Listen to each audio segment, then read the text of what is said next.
Bonjour à tous, vous allez voir dans cette vidéo la correction de l'exercice 5 du chapitre 7 qui parlait des isotopes de l'hydrogène, de symbole H.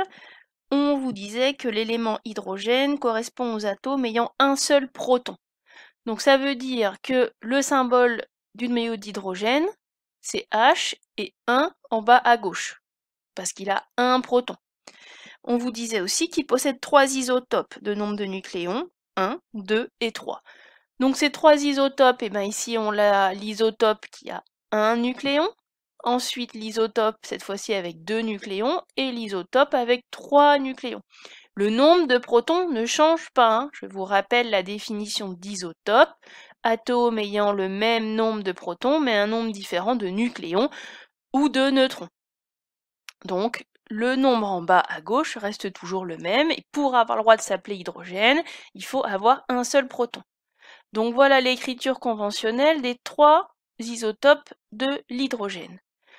Je vous demandais ensuite de donner leur composition. Alors je vous demandais juste protons et neutrons, j'ai rajouté nucléons dans la correction, ça ne peut pas vous faire de mal.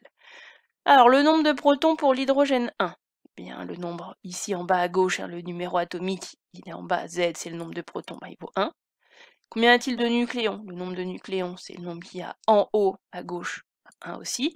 Le nombre de neutrons, comment on le trouve? Je vous rappelle que le nombre de nucléons, c'est le nombre de protons plus le nombre de neutrons.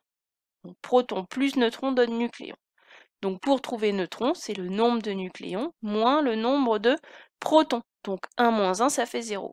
Pas de neutrons dans l'hydrogène 1. Regardons maintenant l'hydrogène 2. Combien a-t-il de protons? 1, c'est un hydrogène. De nucléons, on regarde en haut, 2. 2 nucléons. Combien a-t-il de protons? 2 moins 1, 1. Donc 1 neutron pour l'hydrogène 2. Regardons l'hydrogène 3, c'est un hydrogène, donc il n'a qu'un seul proton. Combien a-t-il de nucléons? Il en a 3. Et trouvons le nombre de neutrons, 3 moins 1 égale 2.